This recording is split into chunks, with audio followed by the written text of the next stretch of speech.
Hey guys, what's up? Welcome back to the web. In today's segment, we're actually going to continue our love series. And in the previous segment, we actually defined some meaning of love or try to find some meaning of love through persons' interpretations. And now we're going to focus rather on Gentle Power's article, what is the difference between love and being in a relationship? Yes, guys, there is a difference. So this article can seem a bit hard to digest, but let's just go through it slowly and go through certain headlines and see if we can digest the topic. Let's go. Read if you'd like to be spared from unnecessary suffering. I'm realizing that my life has always known this difference somehow, but only now I can put it into words. Love is unconditional. Being in a relationship is not. The lack of noticing the difference deep down somehow explains my very positive moving experience with my ex-partners and their new lives, and indeed new wives. It's a beautiful, freeing place to be, to have gratitude, but no pain or resentment with relationships that have ended. I've even had a chance to support well-being for the new partners of my ex-partners, and it was sweet. So much suffering in this area. I would love people to be able to have the sweetness and freedom too, as in the area especially there is much suffering between partners and ex-partners. Love songs confuse or collapse love and relationship routinely, and in my view, tragically, young and old, we get impressed, literally imprinted with songs confusing an attitude or a feeling of love with relationship. In love songs, you love somebody because of how great they make you feel, because of what they do for you, because of how they meet your need for beauty. You know, their eyes, the hair, how they walk, etc. In reality, best I can tell, you love somebody as they are, or it is not love you are in.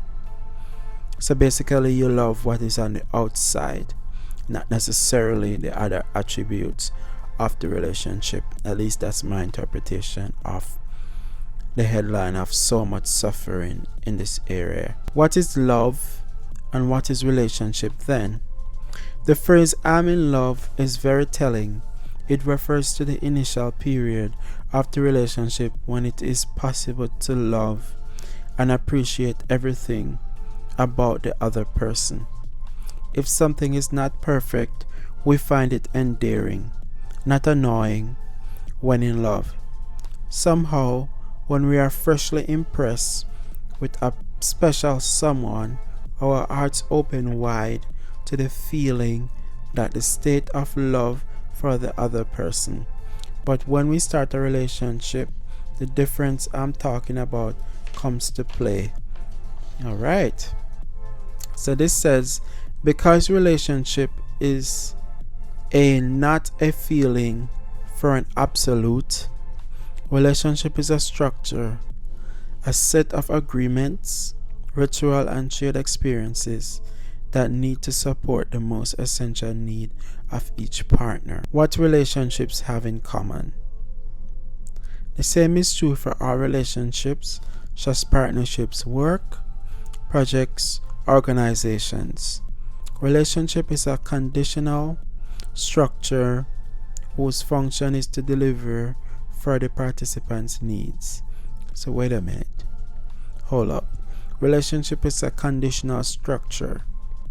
So basically it's based off your preferences. It's what you prefer.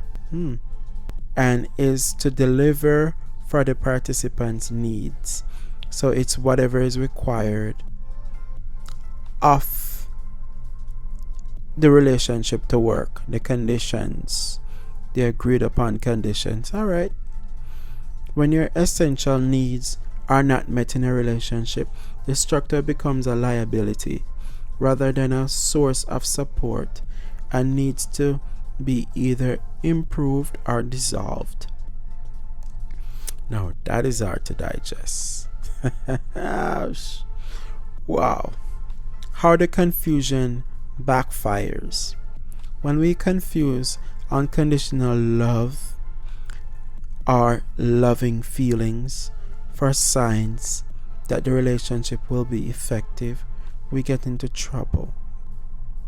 Especially that the confusion as us assume that the subsequent relationship difficulties mean deficiency or withdrawal of love.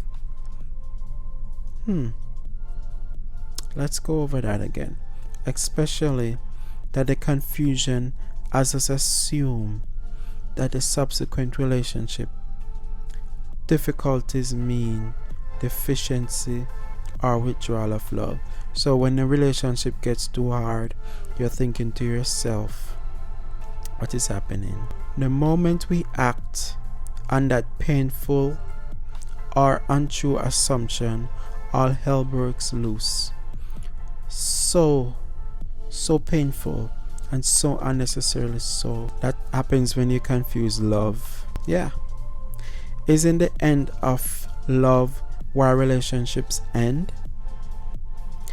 I wonder what percentage of people would say the relationships break up when love runs out. Probably high. My guess would also be that for many people it seems that dissolving relationship is easier when you assume that love is not there or not enough there. It may not be true, but it seems easier to think it's true, even if to think it is torturous. I should know. I experienced the agony of thinking that when my marriage was dissolving, and now many years later I work with people who are going through that torment. What I've discovered, partially thanks to my marriage ending, is that when you assume that love or the intention of love is there, it's easier to do what is needed for the relationship, even if what is needed is ending it. I know from another experience, when dissolving a long-term relationship, that remaining open to love as you end a relationship is usually moving and liberating. It's one of the many benefits of knowing the difference between love and relationship. Seeing the difference between love and relationship helps to be in a relationship, and it helps to improve or end one. I wonder if the way I see this difference is helpful to people in some way. Alright guys, so this author has a lot to say. This is from Gentle Power. Let's wrap things up, and I'll see you guys in the next one. I hope this was thoughtful and it provokes a lot of persons to try and define the difference between love and being in a relationship. Peace out, and I'll see you guys in the next one.